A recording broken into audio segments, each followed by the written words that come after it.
Então, queridos irmãos, boa noite, graça e paz a todos e todas que estão aqui.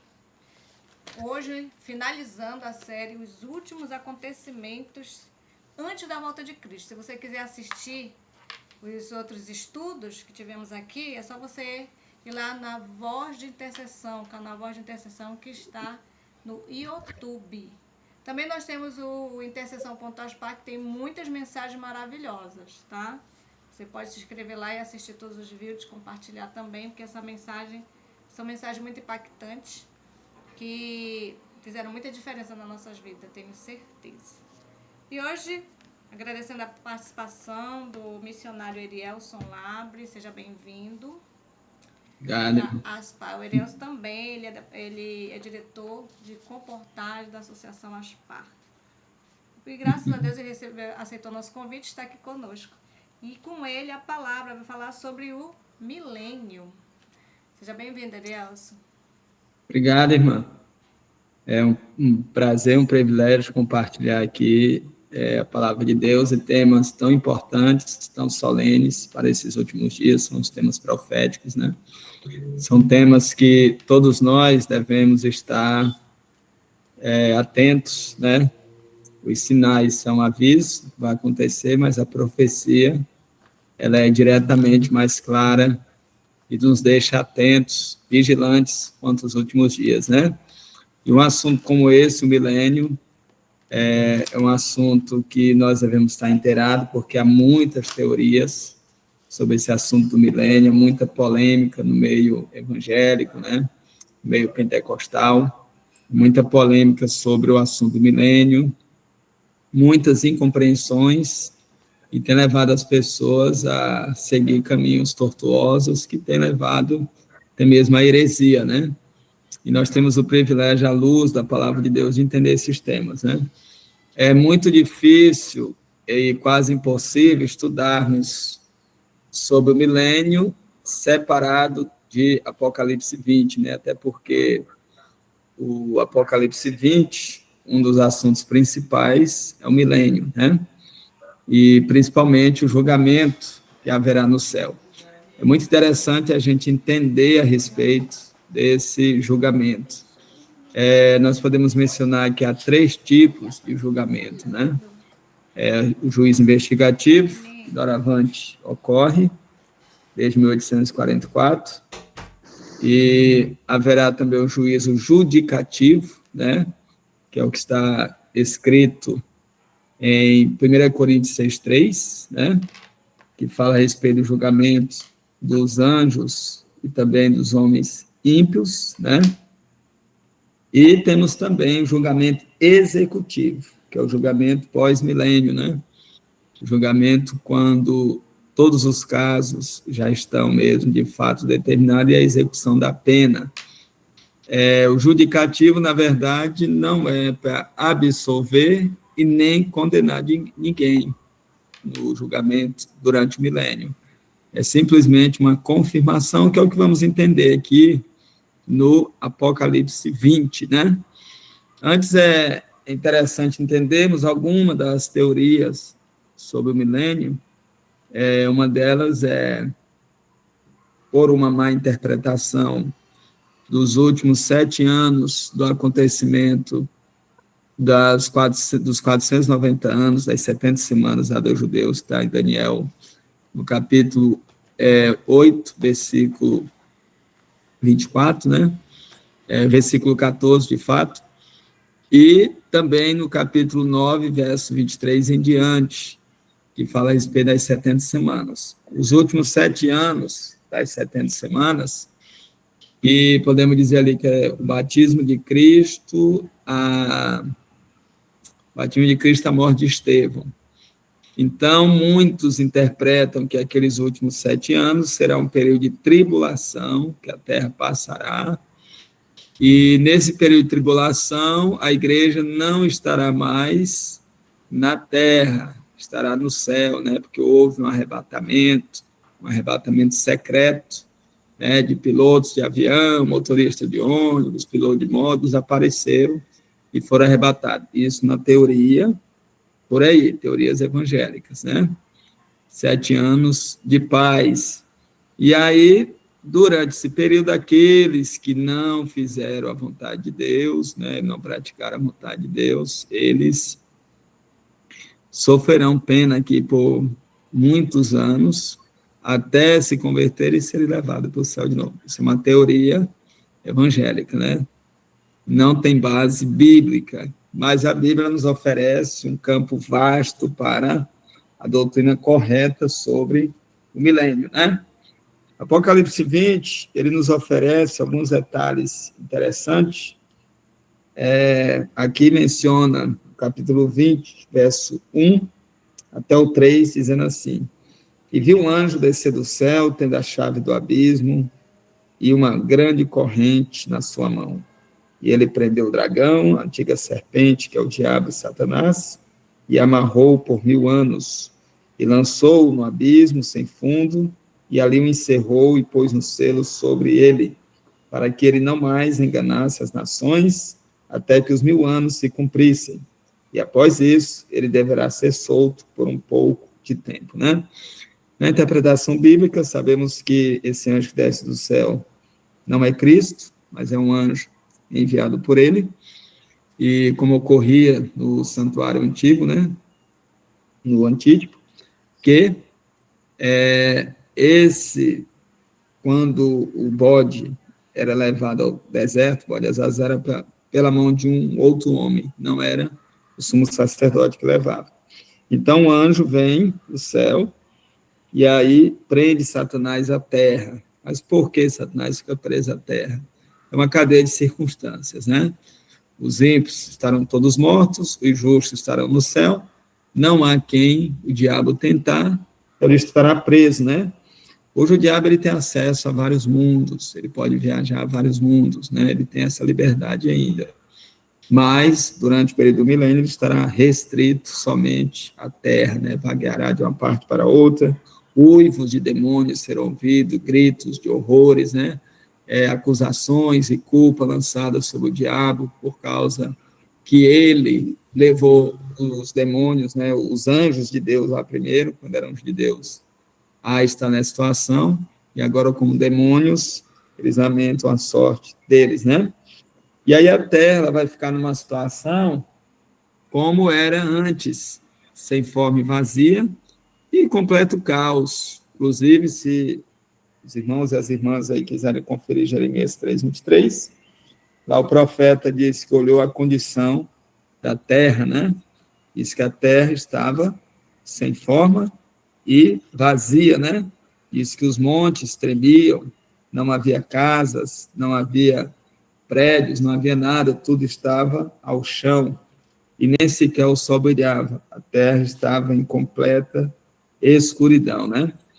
Essa situação demonstra o panorama do mundo pós-vinda de Cristo, porque as pragas já vão ter arrasado muito a terra, e a volta de Jesus também deixa a terra completamente arrasada, né? Muitos mortos amontoados uns sobre os outros, né? Não haverá sepulturas para sepultar mortos, ali jazendo sobre o chão de qualquer forma, sem olho, sem cabeça, os ímpios ali jogados pelo chão e amontoados, né? Pelo chão, se cumprindo também uma profecia, né, que está no livro de Isaías, a condição que Satanás estaria juntamente com os mortos, diz que veria mortos insepultos, né, fora da sua sepultura.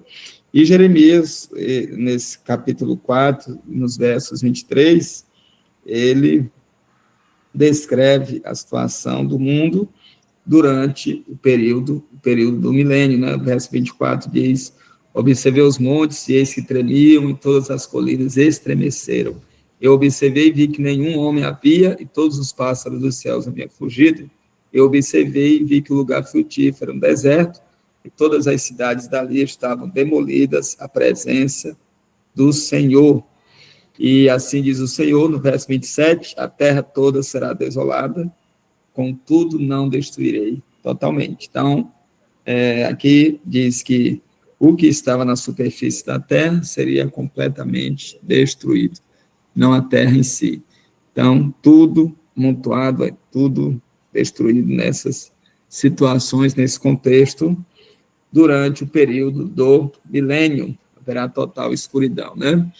Então, nós vimos aqui um pouquinho sobre a situação da Terra, mas vamos conferir agora o que ocorrerá durante o período do milênio no céu, né? O verso 4 diz: e vi tronos, e assentaram-se sobre eles, e julgamento foi-lhes dado. E vi tronos, e assentaram-se sobre eles, e o julgamento foi-lhes dado. E vi as almas daqueles que foram decapitados pelo testemunho de Jesus, por causa da palavra de Deus, e que não havia adorado a besta, nem a sua imagem, nem havia recebido sua marca nas suas mãos, né? Aqui esses versos, ele vai descrevendo que foi dado poder aos salvos de todas as eras. Aqui fala dos que foram mártires, fala também dos que não adoraram a besta e sua imagem, 144 mil, e foi dado poder para eles julgarem por 1000 anos. É interessante também, fala dos que participaram da primeira ressurreição. Nós sabemos pela descrição apocalíptica, né, que haverá 2 ressurreições. Ressurreições de justos, dividido em 2 partes, né? Primeiro lá, a ressurreição dos 144 mil partes dos que morreram, ressurreição especial, e a ressurreição geral, né? Na vinda de Cristo, de todos os salvos, de todos os tempos. Todos eles terão poder de julgar. Mas é interessante nós notarmos como funcionará esse julgamento, né? Nós podemos conferir o que está escrito em 1 Coríntios 6, verso 3, que diz assim: não sabeis que julgaremos os anjos, quanto mais as pequenas questões desta vida. O interessante, eu quero ler o verso 2, que diz assim: não sabeis que os santos julgarão o mundo, e se o mundo há de ser julgado por vós, sereis indignos de julgar os processos de mínima importância? Não sabeis que julgaremos os anjos, quanto mais as pequenas questões dessa vida. Então, eles participarão do julgamento chamado judicativo, julgamento de confirmação, né? É dito que no céu teremos muitas surpresas, né? De fato, 3 surpresas. A primeira surpresa é que nós estarmos lá, né? Nos acharemos indignos de estarmos lá. A segunda é pessoas que imaginávamos que estariam lá, não estarão. E a terceira é pessoas que imaginávamos que não estariam lá, estarão. Então, esse julgamento é um julgamento de confirmação. Porque tais pessoas perderam e outras se salvaram, né? Esse julgamento também, os santos ajudarão também na sentença dos ímpios e até dos anjos caídos e do próprio Satanás, né? Então, nós participaremos desse julgamento geral no céu. Essa será a função dos justos durante um período de 1000 anos. Eles julgarão todos que passaram por essa terra, né? Todos os ímpios passaram por essa terra, os primeiros a morrer até os últimos. É interessante que, segundo o apanhado aí, né, que fizeram, científico, falam que no mundo já viveu cerca de 120 bilhões de pessoas, né? E, segundo a Bíblia, diz que haverá muito mais perdidos, né, do que salvos. Então, o período de 1000 anos é um período em que os salvos julgarão. A gente não sabe a quantidade de ímpios, mas serão muitos ímpios, porque imaginou um período de, com certeza, mais de 6 mil anos, né, de pessoas sobre essa terra. Então, essa vai ser a função dos salvos no céu, né? E isso é um dos processos que ocorrerão no milênio, né? Aqui diz que o texto da irmã White, que está na Review Herald, diz assim: quando o juízo se assentar e todos forem julgados pelas coisas escritas nos livros, a autoridade da lei de Deus será considerada sob a luz completamente diferente daquele que agora é considerado pelo mundo cristão. Satanás cegou os olhos e confundiu o entendimento deles, assim como confundiu e cegou Adão e Eva, induziu a transgressão. A lei de Jeová é o grande, assim, a lei de Jeová é grande, assim como grande é seu autor. No juízo será reconhecido como santa, justa e boa, todos os seus requisitos. Aqueles que transgrediram esta lei descobrirão que possui uma ponta muito séria a acertar com Deus, pois seus reclamos são decisivos, né? Então, todos que viveram nessa terra em transgressão da lei de Deus, eles serão julgados com base na sua lei, né? Como Paulo diz em Romanos 2, os que sem lei pecaram, sem lei serão julgados, com a lei serão julgados, e com lei pecaram, pela lei também serão julgados, né?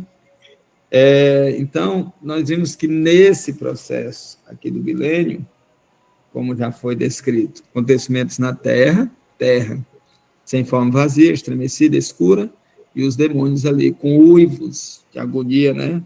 Por esse período de dura reflexão, né? E uma das primeiras sentenças de Satanás. E no céu estará ocorrendo esse julgamento judicativo em que os salvos terão o privilégio de participar quando forem abertos os livros, né? É claro que o livro da vida ele é aberto também para ver que não estarão ali os nomes daqueles que não viveram para Deus. Então, é para conferir. Se o nome não está no livro da vida, então, necessariamente, está no livro do pecado ou no livro da morte. E todas as suas obras anotadas no céu também, né?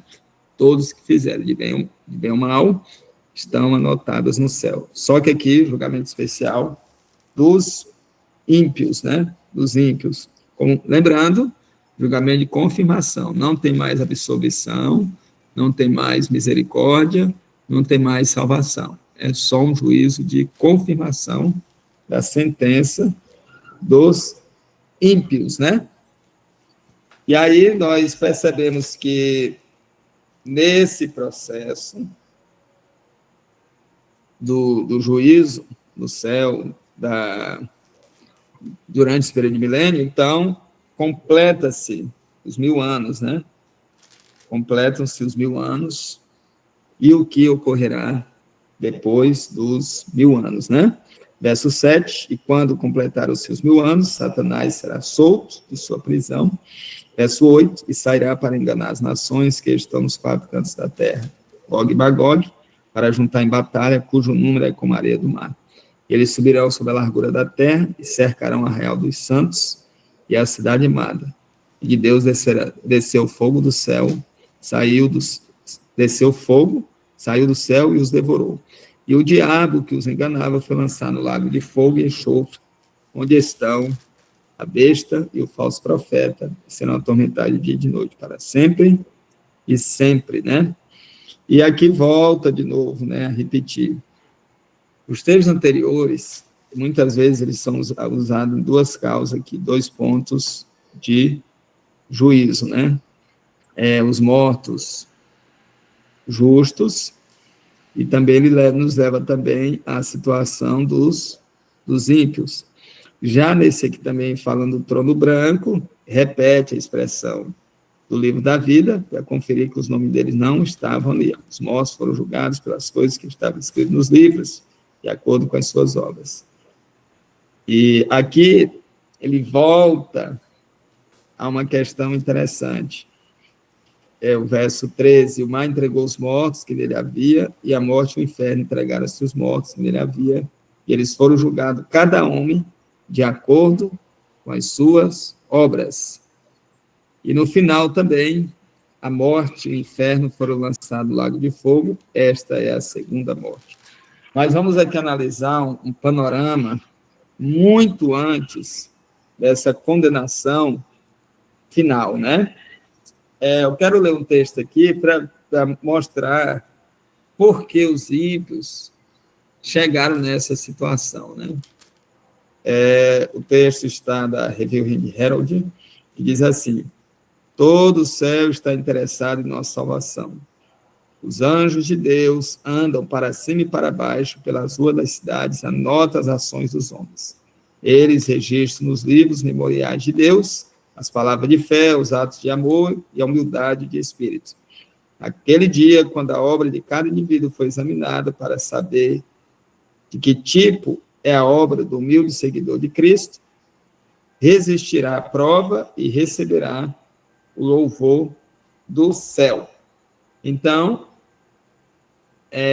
aqui mostrou a situação dos que não estarão com o nome no livro da morte. Será absolvido, que viveram a vida com Deus, viveram para o Senhor.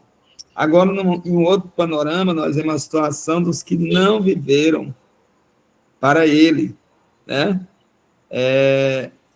Será visto que vocês foram agente nas mãos do inimigo de Deus e do homem, para desviar e enganar os outros por meio de sua profissão de cristianismo. Vocês não conduziram pessoas à piedade e consagração. Tem nome de que vivem, mas estão espiritualmente mortos. Vocês não possuíam a vitalizadora influência do Espírito de Deus, que é abundantemente provida a todos que com fé reivindicam, todos que com fé reivindicam.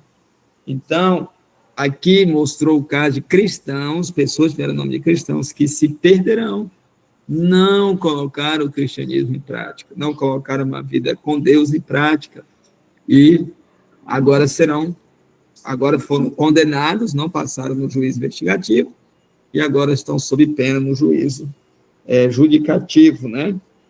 E tem um ponto interessante que no final do julgamento, que é um texto que ele já leu aqui, né? E Satanás reúne os ímpios em batalha, quando eles são ressuscitados depois dos 1000 anos, e agora eles cercam a cidade.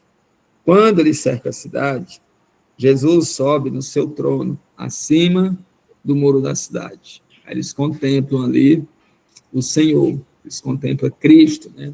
Acima do muro da cidade. E ali eles estão para atacar, né? Estão para sitiar a cidade fechou as portas, Jesus sobe, todos os salvos ali entram, né? E ali, nessa subida de Jesus, aparece como num telão, ali o nascimento de Cristo, a sua vida na terra, a lei de Deus, ela surge ali também, né, como padrão de julgamento, e a norma do juízo, tudo surge assim como num telão. Na mente dos ímpios, na mente deles, vem cada episódio da vida onde foi determinante para a perdição deles. É interessante que o texto aqui inspirado, ele falou muito de profetas cristãos, né? Cristãos tiveram a oportunidade de viver com Deus, não viveram. Cristãos tiveram a oportunidade de abandonar os pecados secretos, e continuaram com eles, né? Pessoas, cristãos nominais, e continuaram essa vida de pecado, que não colocaram em prática mesmo a vida espiritual, né? Como está lá em Mateus 25, tive fome, não me deste de comer, tive sede, não me deste de beber, estava enfermo, não foste visitar, né? Não me curaste, estava preso, não foste visitar. E ali eles não praticaram a fé. O texto, ele não falou de casos de pessoas que nunca aceitaram Deus, pagãos, né? Mas ele mostra a situação de milhões de cristãos que se perderão e que estarão entre aqueles que quererão sitiar a cidade. E eles verão onde se perderam, eles verão onde pecaram, eles verão onde não manter a profissão de fé, onde eles passaram por tempos e tempos sem ler a Bíblia, sem orar, sem pregar, sem ter uma comunhão com Deus, sem trabalhar pelos seus, pelos filhos, pelas pessoas que estão ao seu redor, sem dar um bom exemplo. Quantas pessoas foram levadas à perdição pelo mau exemplo também dado? Então, tudo isso vai ser passado na mente de cada um. E eles se prostram diante de Deus, diz que vai ser a maior campanha de oração, a maior reunião de oração, que eles confirmarão que, de fato, Deus é justo, né? Mas já tarde demais. E eles se prostram confessando que Deus é justo. E quando eles estão ali, desce fogo do céu. A terra abre sua boca, vira um mar de larvas, né? de lavas vulcânicas ali, de magma fervente. E aí, os que tiveram menos conhecimento da verdade, os que não tiveram conhecimento são consumidos logo, os que tiveram mais conhecimento ficarão por mais tempo, e o diabo e seus anjos queimam por muito mais tempo, né? E a terra agora ela é purificada. Então a gente percebe que o milênio ele é determinante para a condenação, né, dos ímpios, e também é o único período também que os salvos habitarão no céu, né, que a morada dos salvos será na terra. Então, esse período do milênio, ele nos ensina mas muita coisa, né? E muitas maravilhas serão vistas também ali no céu, nesse período dos salvos, né?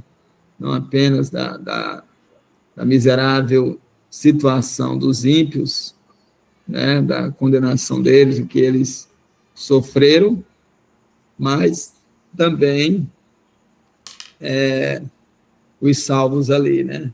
Um dos momentos muito especiais ali no milênio é quando todos os salvos são ressuscitados, levados ao céu, e aí Adão começa a contemplar a decadência da humanidade, né? A degenerescência, né? Degeneração dos seres humanos, a queda de tamanho que houve neles ali, né? A diminuição deles. E Adão começa a chorar ao ver essa situação, né? Que o meu pecado causou, e Adão diz que no céu não vai haver choro, mas quando Deus enxugar do rosto todas as lágrimas, né, todas as lembranças ruins, mas Adão, por um momento, ele vai lamentar, ele vai chorar, em ver o que o pecado dele fez. Isso é bem no início do milênio, quando eles estão no céu, em ver o que o pecado causou. Ele vai se sentir culpado, né, do que aconteceu. Aí Jesus toca no ombro dele, abraça ele bem forte, né, e diz assim: olha, de fato, né, o que você fez chegou a tal situação, mas eu os resgatei. Eu fiz de tudo para salvá-los, né? Então, não fique triste por essa situação. E ele dá um abraço bem forte ali em Adão, né? E ele contempla tudo, a maravilha dos resgatados, né? Que Jesus conseguiu ali resgatar, né? E ali no rosto de Adão volta um brilho de alegria, né? E satisfação em ver o grande amor de Deus por seres humanos que não mereciam, né?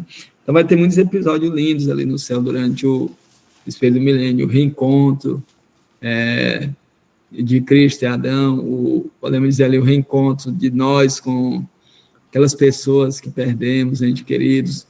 Vamos conhecer ali os patriarcas, né? O Jacó, Abraão, Adão, né? O próprio Adão. Teremos Deus face a face. Então, terá esses momentos maravilhosos também durante o período do milênio, né? E o fato ali de a gente ver o casamento de Cristo com a Nova Jerusalém, né? Esse momento lindo, lindo também, que nós vamos contemplar, né? Tudo isso ali nas bodas do Cordeiro, né? Então, irmãos, o milênio, ele traz esses episódios interessantes, né? A destruição para sempre do mal, do pecado, da morte, do diabo, seus anjos, dos ímpios, todos aqueles que impossibilitaram até aí a oportunidade de salvação, de acesso a Deus ou de uma vida boa aqui nessa terra. Então, tudo será destruído, né? E aí teremos o início das maravilhas que Deus está prometendo a cada um de nós, né?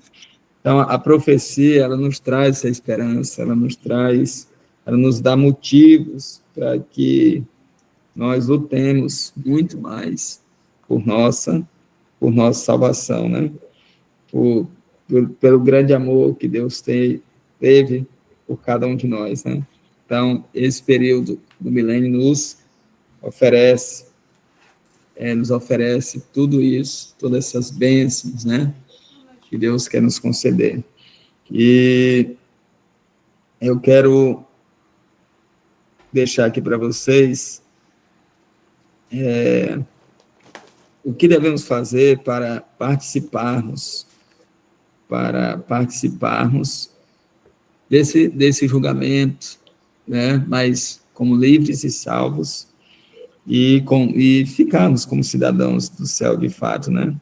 Diz assim: todos nós, como seres abençoados por Deus, com o poder de raciocinar, com intelecto e discernimento, devemos reconhecer nossa responsabilidade para com Deus. A vida que Ele nos deu é uma responsabilidade sagrada e não devemos brincar com nenhum de seus momentos, pois teremos que defrontá-los novamente nos registros do juízo. Nos livros do céu, nossas vidas são delineadas com tanto cuidado quanto a imagem na chapa fotográfica do fotógrafo, na câmera do fotógrafo.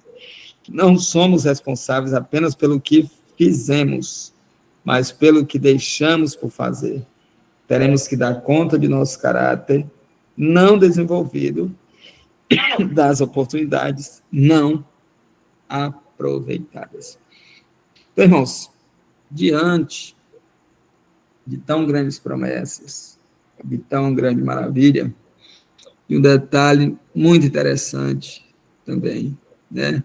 Como escaparemos de tão grande salvação, tão grandes promessas, né? Não podemos, irmãos, escapar. Há oportunidade para nós, há motivos para vivermos, mas tem uma grande responsabilidade. Nós temos uma grande responsabilidade perante Deus, perante os anjos e perante os homens. Essa responsabilidade é deixar nossa luz brilhar na vida deles. E, ao deixar essa luz brilhar, nós teremos a oportunidade de nos tornar estrelas brilhantes para sempre, lá no céu, né? Nós, que Deus nos abençoe, nos ajude, devemos compreender que tudo que a palavra de Deus fala, principalmente no livro do Apocalipse, é para nossa leve espiritual, para nos mostrar as coisas que breve irão acontecer. Que Deus nos ajude para que estejamos entre os salvos, que participarão ali do juízo, do milênio, né? E depois habitaremos nessa terra aqui para todo sempre. Amém.